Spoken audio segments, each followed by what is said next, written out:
Bonjour. Quand on parle de qualité et de défaut, il est courant de dire que tout est question de proportion et que ce que nous appelons qualité et défaut ne sont en définitive que des traits de caractère qui apparaissent comme des qualités lorsqu'ils s'expriment de manière, disons, raisonnable, et lorsque ces mêmes traits s'expriment avec plus d'intensité, alors ils sont perçus comme des défauts. Or, quand on y regarde de plus près, on s'aperçoit qu'il y a un autre paramètre à prendre en compte, et ce paramètre, c'est le contexte. À titre d'exemple, nous allons examiner tour à tour 5 qualités qui sont appréciées dans la vie d'un adulte, notamment dans le monde du travail, mais pas que, mais qui curieusement ne sont pas forcément encouragées au moment de notre petite enfance, que ce soit par les parents ou par les enseignants. Souvent, ces 5 qualités sont même freinées carrément dans un environnement scolaire. Nous allons les examiner tout de suite et nous tâcherons de voir pourquoi il en est ainsi. Alors, comme on peut le voir ici, les 5 qualités que nous allons étudier sont la passion, la curiosité, la pensée par objectif, la créativité et la sociabilité. Nous les avons représentées ici, schématiquement, sur une fleur à 5 pétales. Examinons-les maintenant, une par une. Intéressons-nous tout d'abord à la passion. En général, un passionné est quelqu'un qu'on aime fréquenter, qu'on aime entendre parler de ses passions, pour peu qu'elles présentent un intérêt à nos yeux, bien sûr. Et c'est pourquoi les gens passionnés intéressent souvent les autres. Dans le monde des adultes, la passion est considérée comme quelque chose de positif, quelque chose qui est souvent mis en avant. La curiosité. Si vous êtes quelqu'un de curieux, ça veut dire que vous vous intéressez au monde qui vous entoure. En général, les gens que vous côtoyez s'en rendent compte, et parfois ils constatent tout naturellement que vous vous intéressez aussi à eux. Et bien entendu, ils y sont sensibles, et cela leur fait le plus souvent plaisir. Voilà de nouveau une qualité qui semble plutôt bien perçue dans le monde des adultes, donc. Alors, on peut lire objectif, mais rappelons qu'il s'agit plus précisément d'une manière de penser orientée objectif, ou une manière de fonctionner, si vous préférez, orientée objectif. Une personne qui a une pensée orientée objectif est à même de rendre compte de l'avancée de ses travaux, par exemple. C'est aussi quelqu'un qui est capable de vous dire très sereinement des choses du style eh bien, j'ai fait ceci parce que ça fait partie de mes objectifs, et je n'ai pas fait cela parce que ça n'en fait pas partie. Penser en termes d'objectifs est donc assez souvent bien vu. Passons à la créativité.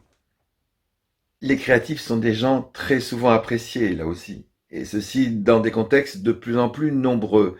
On pense bien sûr à tous les métiers tournant autour de la publicité ou de la communication, mais bien plus largement, le 5e et dernier pétale de notre fleur, c'est la sociabilité. Il est évident que quelqu'un de sociable aura tendance à faire des heureux autour de lui, que ce soit dans son cercle d'amis ou sur le plan professionnel. Nous allons maintenant faire un petit zoom arrière qui nous permettra de constater assez facilement une personne qui possède un ou plusieurs de ces traits de caractère connaît, pas toujours, mais souvent quand même, une évolution personnelle et professionnelle plutôt positive. Nous allons maintenant reconsidérer tous ces traits de caractère dans le contexte du système éducatif. Et nous verrons que l'école ou le système éducatif n'encourage pas toujours ces choses-là. Eh bien, force nous est de constater que nos chers enseignants peuvent parfois se retrouver en manque de ressources face à toutes les belles qualités que nous venons de voir. Alors, en principe, avant d'être des adultes, nous avons tous été des enfants. Alors nous allons maintenant nous efforcer de reconsidérer les 5 qualités que nous avons abordées, en les passant une nouvelle fois en revue, mais cette fois-ci en milieu scolaire. Comment ont-elles été accueillies, ou pas, dans un contexte scolaire? À quel genre d'appréciation les comportements engendrés par nos qualités ont-ils donné lieu en marge de nos devoirs ou de nos bulletins scolaires, par exemple? Eh bien, c'est ce que nous allons voir maintenant. Alors nous allons reprendre avec la passion. Imaginez qu'étant enfant, il y ait eu une matière qui nous passionne, et qu'à côté de cela, il y a une autre matière où, en revanche, on n'accroche pas, voilà, ou peu, ou moins. Alors peut-être que le professeur qui est en charge de la matière où on n'accroche pas se dira, si cet élève, si brillant par ailleurs, il mettait un peu du sien, il s'illustrerait un peu mieux dans ma discipline. Alors, forcément, si vous avez été un élève passionné, un jour ou l'autre, vous avez vu ça, peut mieux faire. Passons à la curiosité maintenant. Quelqu'un de curieux, c'est quelqu'un qui cherche à comprendre plus, à aller plus loin et quelquefois à se documenter par ailleurs. Alors automatiquement, ce petit curieux-là, à l'école, finira tôt ou tard par récolter des remarques du type hors sujet. Si maintenant nous reprenons l'exemple de la pensée orientée objectif, il est facile de comprendre que certains enfants s'investissent en proportion de leurs projets lorsqu'ils en ont un, ou de leurs idées. Alors il est vrai que l'intérêt objectif d'un enfant, c'est de s'investir dans toutes les matières pour mettre un maximum de chance de son côté, mais comme disait je ne sais plus qui, les vœux pieux c'est comme les vieux pneus, ça ne tient pas la route. Ainsi, il existe des élèves qui ont un profil de type premier de la classe, qui récoltent de bonnes notes dans toutes les matières, tout simplement parce qu'ils ont acquis, d'une manière ou d'une autre, l'aptitude à comprendre et à appliquer des consignes. Alors qu'un élève qui possède une pensée orientée objectif va lui forcément récolter tôt ou tard des retours du type doit faire preuve de plus de constance dans l'effort. La créativité maintenant. Les créatifs sont des gens qui posent parfois des questions.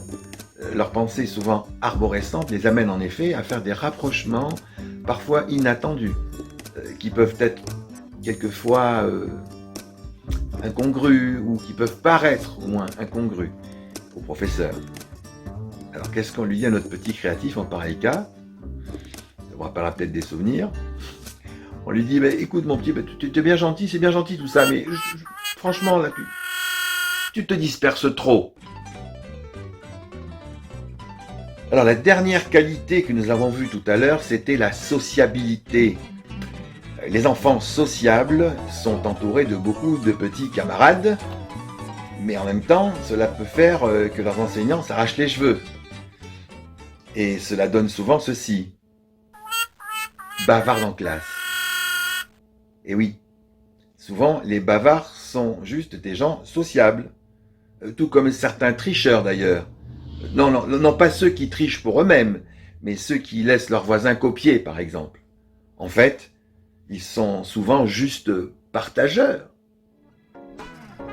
Alors, si vous reconsidérez ces 5 fameuses qualités, peut-être vous êtes-vous vous-même reconnu dans une ou plusieurs de ces descriptions. Nous avons tâché de mettre en lumière un certain nombre de paradoxes. Et en poussant les choses à l'extrême, nous sommes peut-être fondés à avancer ceci. Si vous n'avez jamais été le premier en classe, c'est peut-être le signe que vous êtes le candidat idéal pour arriver premier à l'école de la vie.